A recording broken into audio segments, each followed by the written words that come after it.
সুপ্রিয় চাকরি প্রত্যাশী ভাই বোনেরা আসসালামু আলাইকুম। কী অবস্থা, সবাই কেমন আছেন? দীর্ঘ প্রতীক্ষার পরে বাংলাদেশ পল্লী বিদ্যুতায়ন বোর্ডে আপনারা যারা অপেক্ষা ছিলেন যে লাইনম্যান শিক্ষানবিশ লাইনম্যান পদে কবে সার্কুলার প্রকাশিত হবে, এই যে দেখতে পাচ্ছেন শিক্ষানবিশ লাইনম্যান 1035 পদে, মানে বিশাল একটি সার্কুলার প্রকাশিত হয়ে গেল 2026 সালের নতুন একেবারে আপডেট সার্কুলার শিক্ষানবিশ লাইনম্যান পদে। বাংলাদেশের 64 জেলা থেকে সকলে আবেদন করতে পারবেন। তবে মজাদার বিষয় হচ্ছে আপনারা যারা শুধুমাত্র এসএসসি পাস করেছেন এখানে আবেদন করার সুযোগ থাকছে। তো ভিডিওতে কোন কোন জেলা আবেদন করতে পারবেন এবং কিভাবে আবেদন করতে পারবেন A to Z দেখানোর চেষ্টা করব এই ভিডিওর মাধ্যমে। তো ভিডিওটি শুরু করার আগে আপনাদের কাছে একটি রিকোয়েস্ট থাকবে, আপনারা যারা all news online BD YouTube channel দর্শক এখনও সাবস্ক্রাইব করেননি, দেখেন সাবস্ক্রাইব লেখা একটি বাটন আছে, এখানে ক্লিক করে সাবস্ক্রাইব করে দিবেন এবং পাশে থাকা বেল ঘন্টি অল করে দিবেন। তাহলে আমরা যখনই এই পল্লী বিদ্যুতের লাইনম্যান বিষয়ে আপডেট নিউজ দেবো সবার আগে আপনার ফোনে নোটিশ চলে যাবে এবং সবার আগে দেখে আবেদনগুলো কমপ্লিট করে নিতে পারবেন।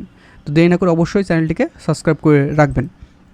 তো চলুন আমরা সার্কুলার বিষয়ে, এখানে লেখা আছে বাংলাদেশ পল্লী বিদ্যুতায়ন বোর্ড কর্তৃক নিবন্ধিত পল্লী বিদ্যুৎ সমিতি সুমের শিক্ষানবিশ লাইনম্যান পদে লোকবল নিয়োগের নিমিত্তে উপযুক্ত যোগ্যতাসম্পন্ন প্রকৃত বাংলাদেশি পুরুষ প্রার্থীদের নিকট হতে নির্ধারিত ফর্মে সহজতে পূরণকৃত দরখাস্ত আহ্বান করা যাচ্ছে।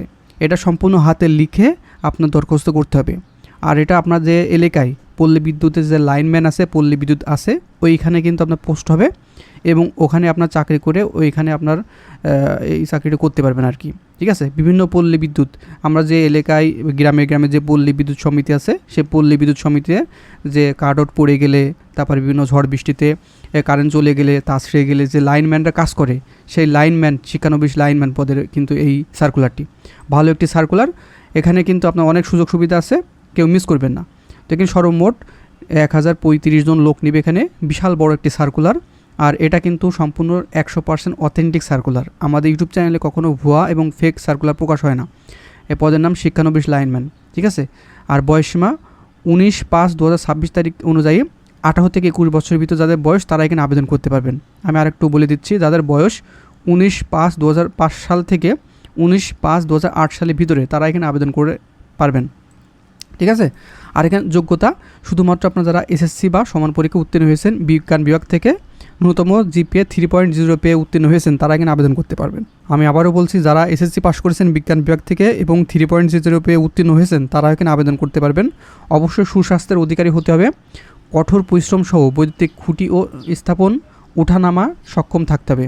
আপনার খুঁটিতে উঠতে হতে পারে, কাট আউট লাগাতে হতে পারে, সেজন্য আপনার পরিশ্রম হতে পারে, ঠিক আছে। আপনার যেগুলো দেখেন সেভাবে কিন্তু আপনার কাজ করতে হবে।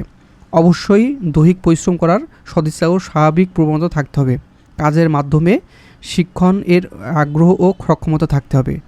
অবশ্যই শারীরিক উচ্চতা 5 ফুট 4 ইঞ্চি হতে হবে, ওজন 110 পাউন্ড এবং বুকের মাপ সাধারণ অবস্থায় 30 ইঞ্চি এবং স্ফীত অবস্থা মানে আপনার যারা ফুল অবস্থায় 32 ইঞ্চি ভিতরে হতে হবে। আর এখানে 7 মিনিটে 1 মাইল মিনিমাম ম্যারাথন দৌড় দিতে হবে।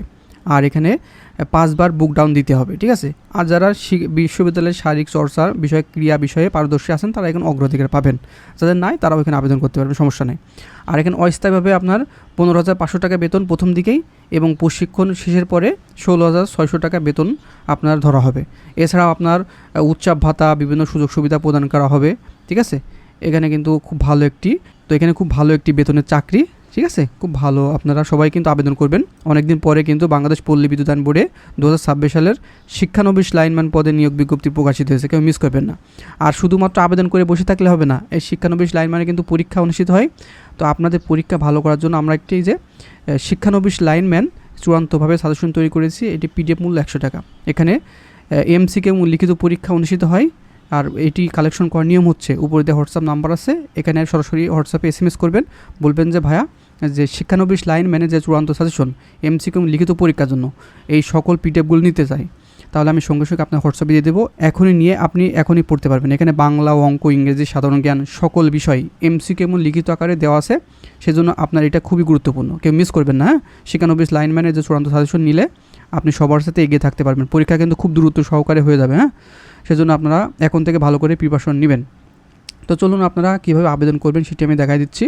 দেখেন, নির্ধারিত ফর্ম 1 বাংলাদেশি পল্লী বিদ্যুতায়ন বোর্ডের ওয়েবসাইটে reb.gov.bd অথবা সংশ্লিষ্ট পল্লী বিদ্যুৎ সমিতির ওয়েবসাইটে আপনারা এটা পাবেন। তো এই বিষয়ে আপনারা কীভাবে হাতে লিখে আবেদন করবেন আমি একটি ভিডিও তৈরি করব, পরবর্তীতে আপনি সেই ভিডিওটি দেখলে সুন্দরভাবে আপনি দেখে নিতে পারবেন, ঠিক আছে। আর এটি অবশ্যই A4 সাইজের আপনার প্রিন্ট করতে হবে ডাউনলোড করার পরে। তারপর নির্ধারিত ফর্মের এক ব্যতীত অন্য কোনো আবেদনপত্র আবেদন করলে বাতিল বলে গণ্য হবেন। আর এখানে অসম্পূর্ণ আবেদনপত্র তথা নির্ধারিত ফর্মপত্রটি যথাযথ পূরণ করা না হলে বা আংশিক পূরণ করা হলে বা ভুল তথ্য প্রদান করা হলে বা স্বাক্ষর করা না হলে অথবা প্রার্থী কর্তৃক প্রদত্ত তথ্যের কোনো গড়মিল পাওয়া গেলে আবেদনপত্র বাছাই প্রক্রিয়া অর্থাৎ শারীরিক পরীক্ষা, লিখিত পরীক্ষার পূর্বে বা পরে যে কোনো পর্যায়ে প্রার্থিতা বাতিল করা হবে। তো এখানে আপনার আবেদনপত্র পূরণ করতে ভুল করেন, সেটা কিন্তু ভুল করলেই আপনার পরীক্ষাটি বাতিল হবে, সেজন্য এটা সুন্দর করে নির্ভুলভাবে করতে হবে, ঠিক আছে। আর যদি কোনো প্রার্থীর ক্ষেত্রে আবেদনপত্রের কোনো অংশ প্রযোজ্য না হয় সেক্ষেত্রে প্রযোজ্য নয় উল্লেখ করতে হবে। আর এখানে আবেদনপত্রের সঙ্গে প্রার্থীর শিক্ষাগত যোগ্যতা, এসএসসি অথবা সমান পরীক্ষা মূল অথবা সাময়িক সনদপত্র, তারপরে মার্কশিট অথবা প্রশংসাপত্র গ্রহণযোগ্য হবে না, ঠিক আছে। সাময়িক সনদপত্র অথবা আপনার যে মূল সার্টিফিকেট সেটাই কিন্তু আপনার দিতে হবে এসএসসি পরীক্ষার, এর ফটোকপি দিতে হবে। তারপর নাগরিকত্ব সনদ এবং এর ফটোকপি সদ্য তোলা 4 কপি পাসপোর্ট সাইজের প্রথম শ্রেণী গেজেট কর্তৃক সত্যায়িত করে নিতে হবে এবং 200 টাকা মূল্যের আপনার পোস্টাল অর্ডার অথবা পে অর্ডার অথবা ব্যাঙ্ক ড্রাফট বা সিনিয়র জেনারেল ম্যানেজার অথবা জেনারেল ম্যানেজার ক্রমিক নম্বর 13। এখানে কিন্তু এই যে সকল জেলার যে পল্লী বিদ্যুতের ঠিকানা সেই ঠিকানা কিন্তু দেওয়া আছে। আপনি যে জেলার প্রার্থী সেই জেলার কিন্তু এখানে পল্লী বিদ্যুতের ঠিকানা দেওয়া আছে। সেই ঠিকানা অনুকূলে আপনি যে কোনো ব্যাংকে, বিশেষ করে সোনালী ব্যাংকে গিয়ে আপনি অবশ্যই ব্যাঙ্ক ড্রাফট করে নেবেন, ঠিক আছে। আপনি যদি যশোর জেলায় প্রার্থী হয়ে থাকেন অবশ্যই যশোর জেলার যে পল্লী বিদ্যুৎ সমিতি আছে সেই সমিতি অনুকূলে আপনার 200 টাকা যশোর জেলার বা আপনার যে উপজেলা থেকে আবেদন করছেন সেই উপজেলার সোনালী ব্যাংকে গিয়ে এই ব্যাঙ্ক ড্রাফটটি করে নেবেন, ঠিক আছে। তো এটা কিন্তু সঙ্গে নিয়ে যেতে হবে, ব্যাঙ্ক ড্রাফট ব্যতীত আবেদনপত্র প্রেরণ করলে গ্রহণযোগ্য হবে না, ঠিক আছে। সেজন্য অবশ্যই এটি আমি দেখাই দিব পরবর্তী আবেদন ফর্মে কীভাবে আপনি এটা করবেন। তবে নিয়োগের ক্ষেত্রে সরকারি নির্দেশনা, কোটা প্রযোজ্য নয় ও অন্যান্য নীতিমালা যথাযথ পূরণ করতে হবে। কেবলমাত্র শারীরিক যোগ্যতায় উত্তীর্ণ প্রার্থীদের ব্যতীত এমসিকিউ পরীক্ষায় অংশগ্রহণের জন্য ডাকা হবে। প্রথমে আপনার শারীরিক যোগ্যতা আপনার পরীক্ষা হবে, তারপরে এমসিকিউ পরীক্ষা অনুষ্ঠিত হবে। তারপরে এমসিকিউ পরীক্ষা হওয়ার পরে এমসিকিউ পরীক্ষা উত্তীর্ণ প্রার্থীদের লিখিত বা রচনামূলক পরীক্ষা অংশগ্রহণ করা হবে। লিখিত পরীক্ষা উত্তীর্ণ প্রার্থীদের মধ্যে শূন্য পদের বিপরীতে প্রশিক্ষণের জন্য প্রাথমিকভাবে নির্বাচন করা হবে। প্রশিক্ষণে উত্তীর্ণ প্রার্থীদেরই কেবল আপনার বিদ্যুৎ, পল্লী বিদ্যুতের বিভিন্ন সমিতির শূন্য পদের বিপরীতে নিয়োগ প্রদান করা হবে, ঠিক আছে। সেজন্য আপনার অবশ্যই প্রার্থী কর্তৃক প্রদত্ত তার শিক্ষাগত যোগ্যতার, অভিজ্ঞতার, জন্ম তারিখ, বয়স, স্থায়ী ঠিকানা ও নিজ জেলাসহ আবেদনপত্রে প্রদত্ত অন্যান্য যে কোনো তথ্য অসম্পূর্ণ বা অসত্য হলে আপনার আইনত ব্যবস্থা গ্রহণ করবে, ঠিক আছে, বা বাতিল করে দিবে। সেজন্য অবশ্যই আপনার সঠিকভাবে পূরণ করবেন। আর এটা সম্পূর্ণ সরাসরি উপস্থিত হতে হবে, হ্যাঁ। আবেদনপত্র পূরণ করে আপনার উপস্থিত হওয়ার ঠিকানা 19/5/2026 সকাল 9টায়, ঠিক আছে। এটা ক্রমিক নম্বর 13 ছকে অনুযায়ী আপনার নিজ জেলায় পার্শ্বে বর্ণিত পল্লী বিদ্যুৎ সমিতিতে আবেদনপত্র ও চাহিদা কাগজপত্র সহ উপস্থিত হয়ে যাবে। আপনার এটা কোনো জায়গায় প্রেরণ করতে হবে না, সহজে আপনার কাগজপত্র এবং সকল বিষয় নিয়ে আবেদন ফর্মে উপস্থিত হবে। যেমন প্রার্থীর নিজ জেলা এবং প্রার্থীর যে সমিতিতে আবেদনপত্র উপস্থিত হবেন তার ঠিকানা, যেমন ঢাকা, মানিকগঞ্জ, সকল জেলা কিন্তু এখানে দেওয়া আছে। আর এই সার্কুলারটি আপনি এই ভিডিওর প্রথম কমেন্টে দিয়ে দেবো, আপনি ওখান থেকে ডাউনলোড করে নিতে পারবেন, ঠিক আছে, এই সার্কুলার। তাছাড়াও এই ভিডিওর প্রথম কমেন্টে দেখেন আমাদের ফেসবুক পেজের অথবা আমাদের টেলিগ্রামের চ্যানেলের লিঙ্ক আছে, ওখানে দিয়ে দেবো এই সার্কুলার লিঙ্কটি, ওখান থেকে আপনি জয়েন হয়ে ওখানে আপনি এই সার্কুলারটি পাবেন। তো ফলো করুন এই ভিডিওর প্রথম কমেন্টে, ঠিক আছে। তো এই ছিল আবেদন বিষয়ে। প্রথমে আপনার মাঠ হবে, মাঠ হওয়ার পরে আপনারা যারা মাঠে টিকবেন তাদের এমসিকিউ পরীক্ষা অনুষ্ঠিত হবে এবং এমসিকিউ পরীক্ষা টেকার পরে অবশ্যই আপনার লিখিত পরীক্ষা অনুষ্ঠিত হবে এবং লিখিত পরীক্ষা চূড়ান্তভাবে যারা টিকবেন তাদের ভাইবা হবে। ভাইবা হওয়ার পরে শিক্ষানবিশভাবে আপনার নির্ধারণ করা হবে।